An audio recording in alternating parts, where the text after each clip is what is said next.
There was one rule above all. You didn't take off the mask. Not ever. Not when some face tried to pull it off at the end of a grudge match.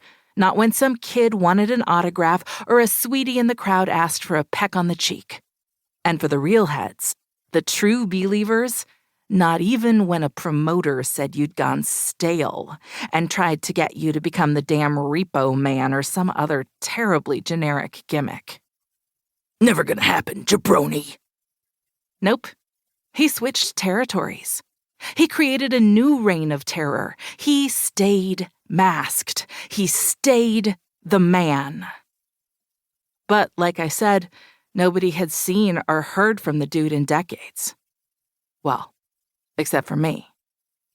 And I couldn't get him to shut up. Careful, jabroni. And okay, fine, he might not be relevant, but he was still compelling. Every one of his matches, every promo was marked by beautiful chaos.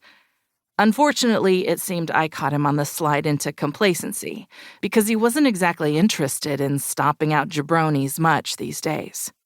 Sure, there were moments when I'd catch a glimpse of that fire, when he sounded ready to kick some candy ass, but mostly when he spoke to me, the masked man only cared about Orange Julius and the Mall of America. The masked man has something to say! So anyway, nobody much worried about the man these days, including Mom, even though I knew she still had all the therapists, the medication on speed dial. The most I got now was a quick breathing exercise, followed by some time spent in child's pose. Wait for it! Still, I sometimes thought I should have given a better answer, if only to her. A quick conversation, peace of mind, to know that fundamentally I was okay. Because if I had to explain it, like really had to boil down the reasons why I spent most of the last 3 years in a daily dialogue with an irrelevant, reclusive, masked professional wrestler, wait for it! He made me feel safe. Let's go to Orange Julius! Boom! It sounded stupid, I knew this, but hearing him was a deep breath.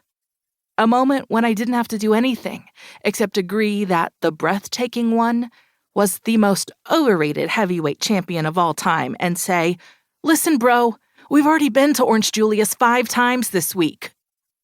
Say yes, Juliana. Chapter 1.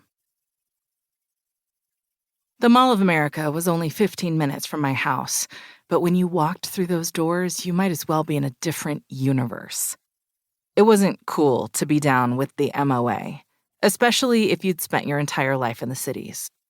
And sure, I actually didn't remember it before the mall sold out and let the theme park go all corporate, but real heads knew. We knew. It was a sprawling model of late-stage capitalism, but the masked man loved it. I was here 4-5 days a week.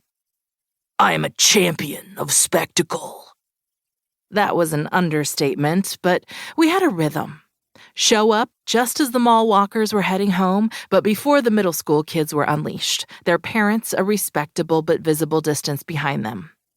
I started on the top floor, passing an increasing number of empty storefronts down to the next, mostly regional stores and novelty shops. Every so often a weird pop-up would appear, shelves of flags and robotic dogs and squishy balls, flea market fodder that, in my opinion, didn't deserve an audience within the hallowed halls of the mall. Junk. That's what you're trying to say. Anyway, a food court, a second food court, mini-golf, and a glimpse of the theme park.